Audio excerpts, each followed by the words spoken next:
Surprise! We're doing another show. We didn't tell anyone, so I don't expect views to be very good. But we are watching at least the first episode of Match Me Abroad Season 1, Episode 1, called Matchmaker, Matchmaker. And we're only promising that because we've already done it. We've already done it. I am not promising that we're going to finish the whole season. I want to, but we're already sort of cruising on the edge of burnout, and our son's going to be out of school in 2 weeks, and we're not sure if we're going to keep it up. So we're going to kind of see how the views are, because so far what we figured out is all the shows that people won't watch us recap. I appreciate those of you who said, I'll watch anything. You are our favorite viewers. Just going to tell you now, you're on a sinking ship. We're like those people in the grocery stores that buy the products that are going to get discontinued. Yeah, any show it seems that we recap other than Sister Wives is like, So they replaced the evil people on this, or the catfish, or the not real AI person with terrible matchmakers. Yeah. So it seems. So the premise of the show, for those of you who didn't watch the show, is, and are just watching because of us, first of all, once again, you are our favorites. But the premise of the show is that these are people who go abroad and they get a matchmaker, and the matchmaker sets them up on dates. I'm personally interested in it because the catfish story where the person never exists or whatever is like my least favorite 90 Day Fiancé. You mean you don't find that interesting? I just don't. Somebody's been taken advantage for money and they don't exist? Yeah, to me, it just is not the mahogany, the Wallums, all of those, just my least favorite storyline. I'm going to say the mahogany. She kind of exists. Maybe he deserved what he got. Well, I'm not saying he's great, because all these shows, what they do is they introduce you to someone, and like I tell you right now, on this show, they're like, oh, the poor singles are going to this country, and everyone's worried they're going to take advantage. You know they're going to show up and destroy everyone in their path. Like, just destroy it. So, but I thought this would be an interesting show, and I thought, well, I actually kind of want to watch it, so maybe other people will want to watch us talk about it. So we will see. But Love in Paradise, just for those, thank you for those of you who watch it with us. The views keep getting worse and worse to the point where pretty soon it would be better for me to put up a single 1-minute video than for us to spend 2 hours recapping a show or 3 hours recapping a show. So we'll see. But we're going to try. We're going to introduce this show. I've done the graphics against the banner so you can help remember who's who. We have one graphic for the matchmakers, and we have one graphics for the person. So who do you want to start with? Should we start with Harold? Just Sure. to get that out of the way. So Harold is his own description. He's autistic. He lives in Los Alamos, New Mexico. He is a struggling artist by his own description who is now a radiation detection tech so he can make some money. He has a cool apartment. He has friends. Not a great bowler. But he decides he wants to find a woman, so he wants to go to Czech to meet a woman because he said that he has trouble with social cues, so he thought maybe a woman who was a little more blunt would be a good match for him. Czech is, especially Prague, I've been there once 1 billion years ago. I have no idea. I mean, in terms of how long that city has been there, it was just a blink of an eye, but I can't, when I went in the 90s, it was really beautiful. It was one of my favorite cities I'd ever visited. But I'll look and I'll see if I recognize anything. His matchmaker is Katarina. She has an 80% success rate. I don't really like her. So far, she has not been kind. Kind would be the word. She seems to think like have this much respect for Harold, and I get that he seems like he's a unique character, but we've known a lot of unique characters in our life who found wonderful partners who were also unique characters and have had wonderful loving relationships. Well, I kind of feel like if they're paying you to do something, you should be decent to them.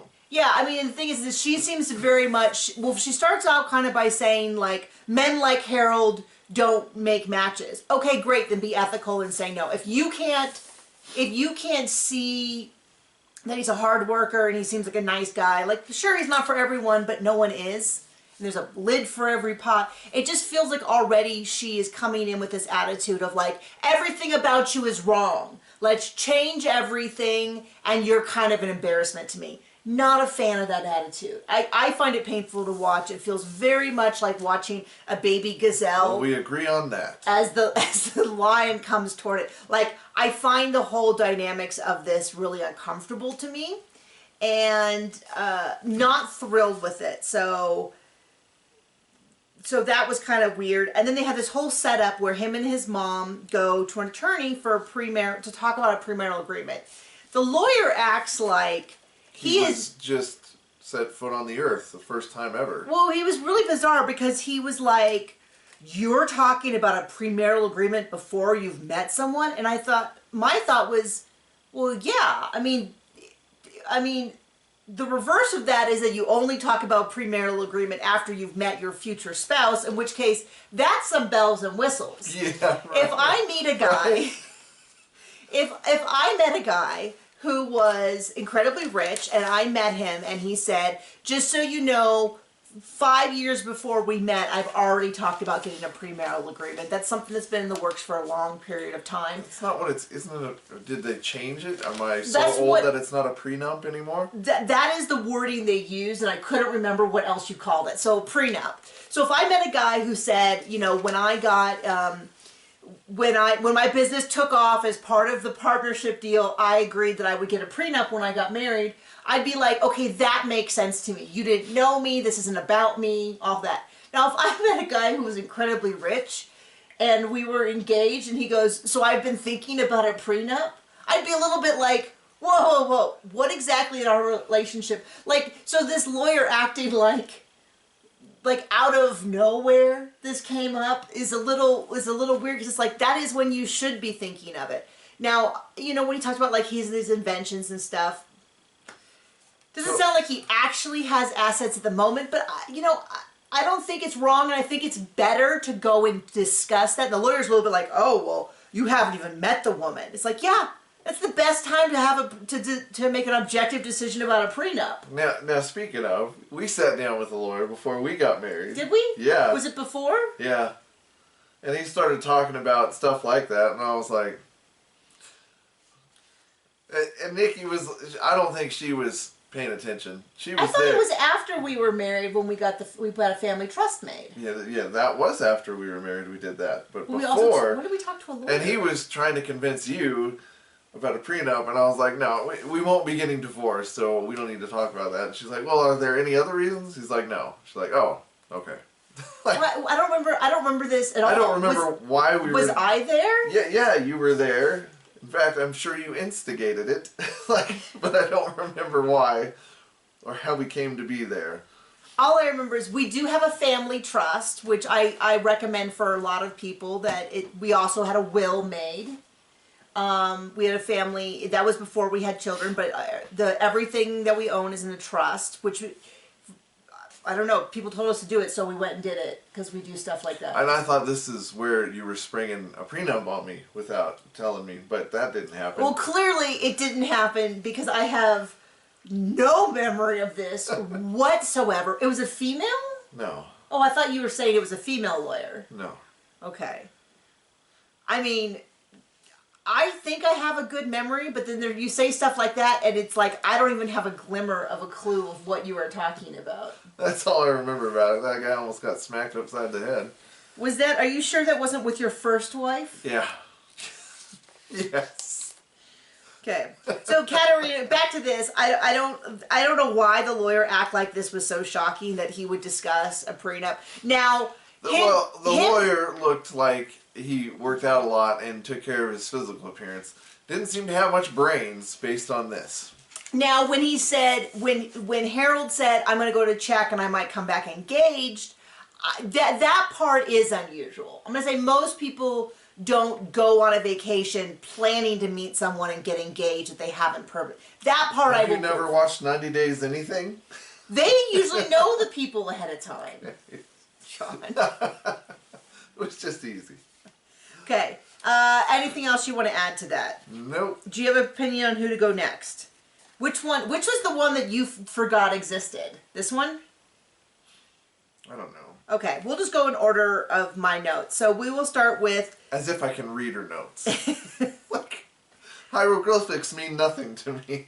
We will start. I have bad writing. We'll start with Stanika. I had to make sure. I thought it was going to be pronounced Stanica, like Monica or whatever. But it's Stanika. She is 32. She lives in a place. Mississippi somewhere. Was it Mississippi? Okay. And she is looking to go to Morocco with Nina. Nina has 100% perfect record, which I think is going to be blown, just destroyed on this. Because, you know, I mean, I don't have a problem with Stanika. I don't, just seem like a... She seems fun and has a big personality. Yeah, she seems like a fun gal. I get why they took them abroad, but I'm also like, why did you take them abroad? I knew they took them abroad because the whole... Because that's the name of the show. I know that they took them abroad because they're trying to grab the same demographic as the 90 Day Fiancé, and they're leaning heavily into the culture clash. But all I'm thinking is they should have just... It would have been smarter to do it in America where maybe you share some culture. That's my thing. But anyway, so she is a realtor and she has a photo booth business. I was a little confused because there was an awful lot of her talking to her phone on like a ring stand. And so I was a little confused as to why so much of that. Was that just so that she was taking pictures of herself. Okay. Is what I got from that. Because I thought she was going to be another one like different outfits and stuff like that. And I thought it was going to be like the Love in Paradise gal.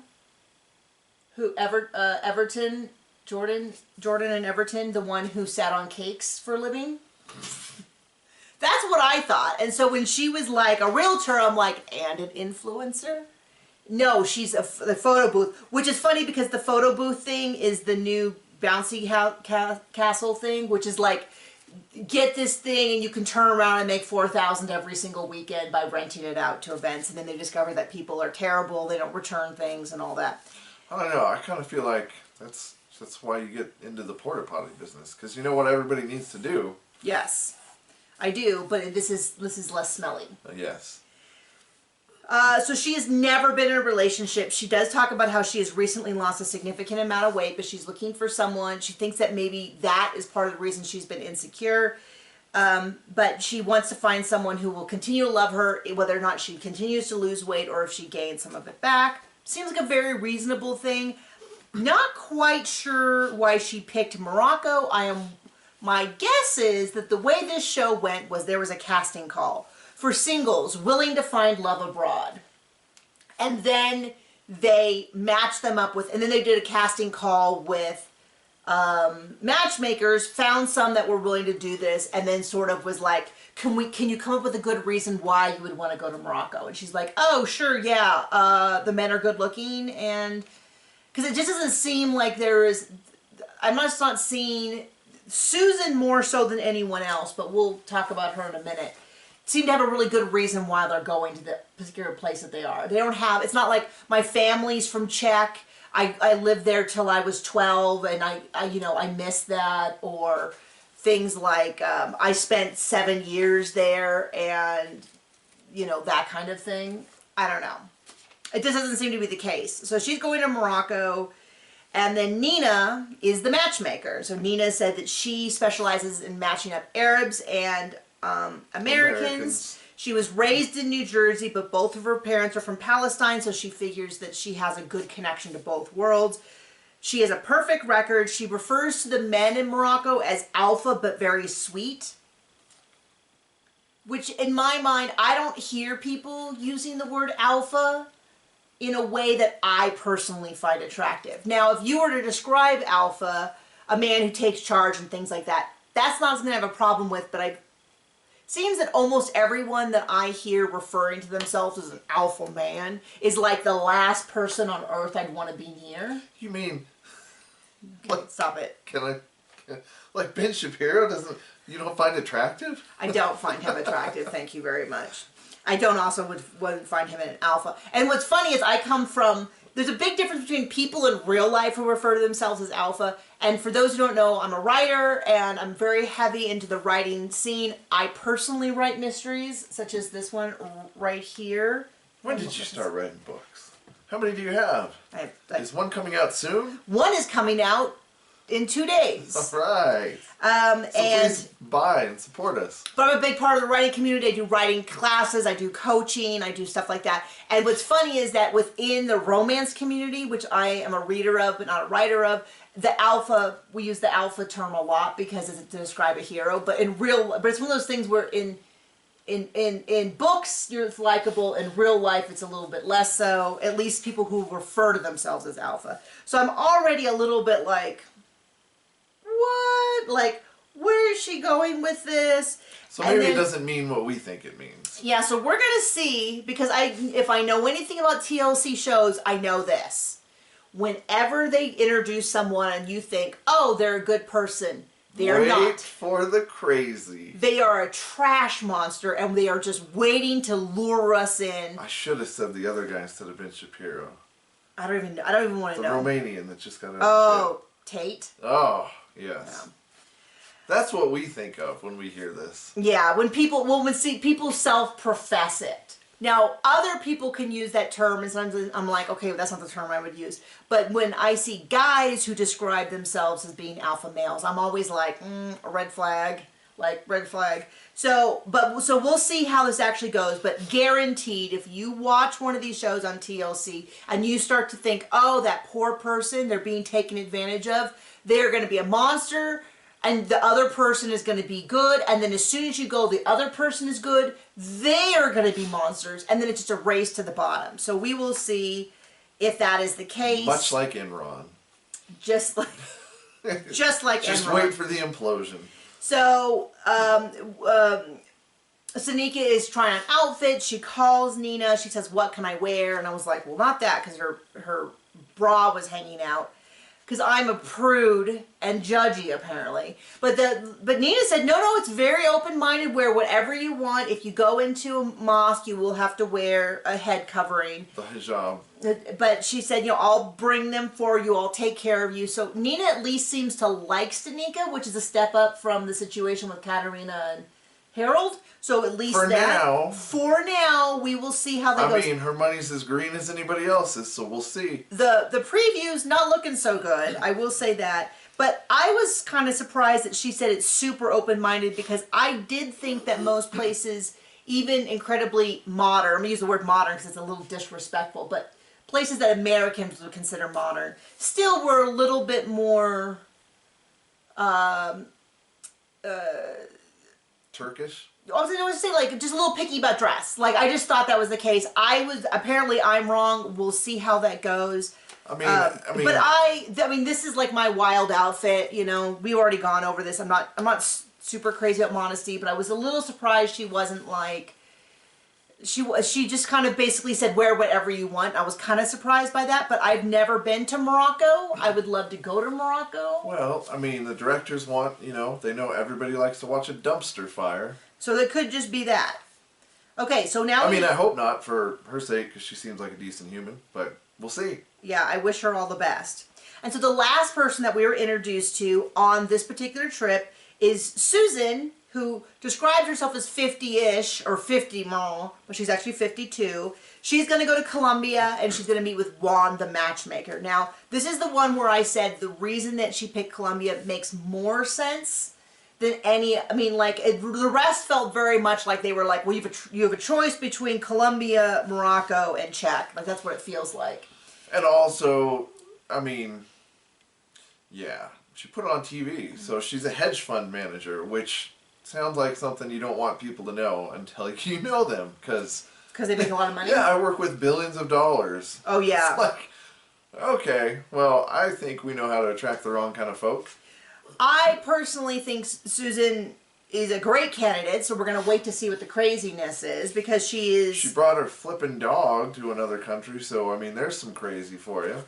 Which was, okay, so we love our dogs. I would not take my dog to another country. So much so that someone brought him on our first date.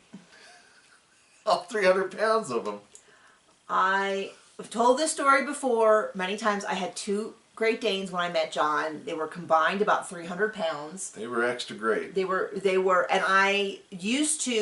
weren't always the best being left at home. One of them was fine. One of them was a little bit more like... One of them was the one who runs through sliding glass doors. Yeah. When they're shut. Yeah. So I used to take them with me to a lot of places because they were so big I could put down the window this much and they could hang their heads out and they would be totally fine. The temperature in the car never got very hot and stuff like that. So I used to take them a lot of places, and we had a nighttime date, and I was going from my parents' house where they had been. Anyway, John thought this was a big deal. I did not think it was that weird, but John did. I mean, you know, if I'd thought of it, but I would not have taken out them. If it's like, if they're red flagging all over. I do have to say that I had been on enough bad dates recently that the bar was like, I had no problem with John. John seemed like a great guy, but so did the other guys on paper. I had been on like 6 dates in the past couple months because I was at the point where I was like, let's not bother to get to know each other online. Let's just meet someplace neutral and figure it out because that could save me. I was having a hard time getting my enthusiasm up and then getting it crushed. Enthusiasm up and getting it crushed. And it's really hard to just talk to someone online and really feel any sense of anything. Because you're like, what kind of music do you listen to? You know, but you don't really want to jump into things like, how many kids do you want? What do you believe the meaning of life is? So you get stuck with all this boring stuff. So I was just like, let's grab dessert. We'll know instantly. And we did. We knew pretty quickly, It was our last first date, so there you go. Worked out. Yeah, it was like, oh, okay, I wish I had left the dogs at home. But we hung out for hours. Yes. And it was awesome. And John does like dogs. Yeah. He likes dogs a lot. In fact, I caught him last night looking at dogs at our local humane shelter. Well, I mean, you know, we might have a home that can help one of them. But we don't because they're all nuts. Yeah, they're all like, hates children, hates dogs, hates people, hates everyone. We're like, well... That's not our home. That's not it. He's a very rambunctious young child. And he would never like pinch a dog or like step on their tail. But he's or loud. punch them in the face like certain friends' kids we've had. That's right. You remember that? I can't remember who it was. Tell me later. Okay. But yeah. Oh, go apologize to the dog. The dog's like, no. Dog's like, we're good. Yeah, that's right. I do remember who it was. Yeah. He like punched our greyhound. I mean, not really hard. He was a little kid. It was a pretty good right hook for a 3-year-old. But the dog was like, whoa, and we were like, whoa. And we're like, we'll get the dogs out of here. And they're like, go apologize to the dog. And the dog's like, no, we're good. We don't. Stay back, sir. Man, poor dogs. And then we're like, oh, okay. So then after that we... Didn't have them over for dinner again. Yeah. Oh, jeez, I forgot about that. Oh, poor Truman. Yeah. He was a good dog. But yeah, and my point being that we... Our dog doesn't hit the dogs, our or son, torture them, or chase after them. No, our son's very good around the little dogs and the big dogs and all of that. But he is loud and he yells, and so if we had like a reactive dog, it'd be really difficult. It would be torture for that kind of dog. So we stick to dogs that are like super mellow and are like, hey, is that couch free? And we're like, yes, just can you wipe your paws off? And they're like, no! And then they jump on the couch and we're like, oh. And then we like, clean their paws and everything. We got a little distracted here. So, but my point is, we don't bring them to other countries. My issue with her taking her dog would just be my concern for my dog's safety. In terms of, if I left the dog at home, I would have a dog sitter that I knew and I trusted to stay with the dog, and the dog would stay in the apartment and be safe. Taking it to another country, it's like, are you going to leave it in the hotel alone? I don't think the dog wants that. The dog is not like, finally I get to see Colombia. I've dreamed of this my whole life. The dog is like, my bed is gone. Well, in case of our dogs, the only thing I care about in life is this bed and my walks. Yeah. And now they're both gone. And so, like, I would just be scared about taking my dog from the point of view of, like, unless they have a production person. I guess if they had a production person that's like, well, I'll stay with the dog all the time, then I'd be like, great. Then you can stay with the dog. I would just be worried about the safety of my dog, or just some freak thing happening where they're like, no, the dog can't come in, and now I live in Colombia.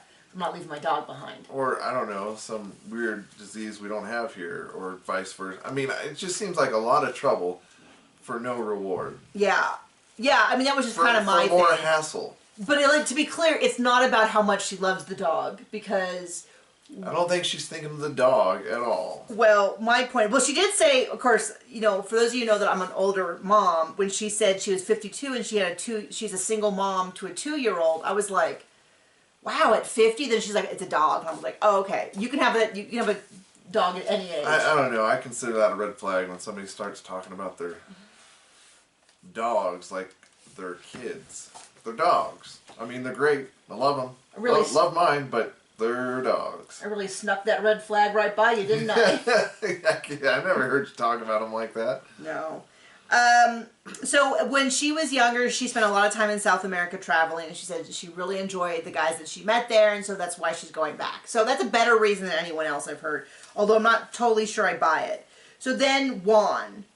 I'm a little concerned with Juan. She claims she met him online doing her research. I'm wondering, I'd like to know if there's and research. hired him immediately after his thought-provoking questionnaire, I believe is what she said. And then his thing cuts to him, and he goes, well, my thing, I'm not a normal matchmaker. I tell people what they need to change. And I'm like, oh, no. Like, that's not you're not a therapist. Like, let's back up. And he's like, she's too picky. Now, she does admit she might be too picky, and her friend says that she might be too picky. But I'm already concerned with this guy in Colombia who's decided she's too picky. That I think, well, we will see what happens. But the previews seem to support that he's decided what she needs, and he's going to go for it, whether or not it's a good fit for her. So we will see. Yeah, he seems like a real... I'm not real impressed with him. In the previews. Now, but to be fair to the counterpoint, which is that when her friend asked her what she's looking for, what was the first thing she mentioned? I don't remember. That he have hair on his head and not on his back. And I like paused it. I was like, hold up. The first thing you mentioned? The first thing you mentioned. The first thing you mentioned. And then later on, she goes on and she mentions stuff like that they have shared values and he has a good job and stuff like that. But I'm a little bit like, that's a little bit like too little too late. If you lead with he needs hair, that's a little bit too much of like, her, you know, they always have like these intro things where like, you see Harold's Rock collection or you see Stanika trying on clothes. Hers was getting Botox, which I feel is a little bit like, I get Botox, I've gotten Botox for years, helps with chronic headaches and this incredibly deep little rivet here that makes me look angry all the time. If I was the person giving the Botox, I would charge her double. She was like screaming, like, ow, ow! First of all, I'm not great with needles, but I will not move when you have a needle near me. Because the idea of like poking me and me like pulling away and dragging the needle across my skin would make me pass out from thinking about it. All she did was yell and complain about it. It's like... She seems fun. I'm not great with needles. I'm not scared of needles. I'd rather have your reaction than hers. I'm scared of passing out from needles, and there's a high likelihood. Now, this is my funny thing, which is if I tell them I'm not great with needles, I have not passed out. But then I will go 5-6 years without passing out. I will stop telling people, and then I will keel over someplace. Stiff as a board.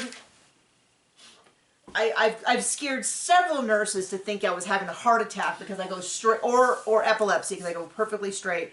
It also happens, especially after surgeries. Not recently, after I started warning them about the fact that I have this weird reaction and my heart basically almost stops beating. Remember that? Yeah. I was there. I called the nurse then to give you something to make sure your heart didn't just quit. Just kept beating slower and slower, and I kept like being like, oh, and like I go to sleep, and then they'd come in, they'd be like, oh man, let's just adjust that. That's beeping, telling us your heart rate's too low. Until I was like, and then I get really nauseated because your body's like, all systems on board. She's going down. So anyway, but I can get Botox without screaming. But that was her thing. Like, that was her intro, was like, oh, I want to go and get Botox. And my idea is that she thinks that she's in such great shape for 52 that she can, you know, that's really, really, really highly important to her to have someone who looks good. Now, I caught this hunk of a man. So let me be really clear. I find him incredibly attractive. But if I was forced to do it again, looks would be like I'd want someone who was tidy and had good hygiene. But beyond that, like, it's all about personality and like lifestyle and compatibility and stuff like that. As long as they are hygienic. Like they're clean, not weird stuff like, you know, wearing dirty underwear, don't brush their teeth. I am kind of weird, like, you don't have to have perfect teeth, but I want them to be clean. Like, that was my thing. And I know that that's You don't like consistent. stink breath?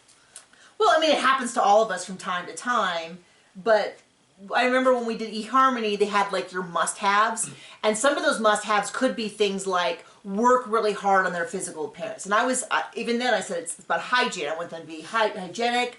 I did not want to bully. And there was like a couple you could pick out that were like must-haves and can't-haves, and like unhygienic was one of them. I want someone who's trying to be healthy just because I would like someone who lives as long as I do. You know, stuff like that. Oh, I can smell that your mom's making tacos downstairs. Oh, we might have to wrap this up quick. But I'm already kind of concerned with the, like, I've never cared about things like height. I've dated guys of all body types from like really super skinny to obese. It's always been about personality for me. But I just lucked out at the... I got to marry up, so there you go. Yeah, sure. That's what we'll say. That's how it is. I love you too. So I already am more, I thought I was going to be like, yeah, matchmakers, and be like, ooh, suspicious singles. I'm actually kind of a little bit like suspicious about these matchmakers. Because they seem awful. I mean, Because, the one doesn't yet, but give it time. Well, to see. Nina, I cross my fingers for you. Juan doesn't seem necessarily, well, Juan and Katerina, both of them seem that they don't really like the person they're matching them up with.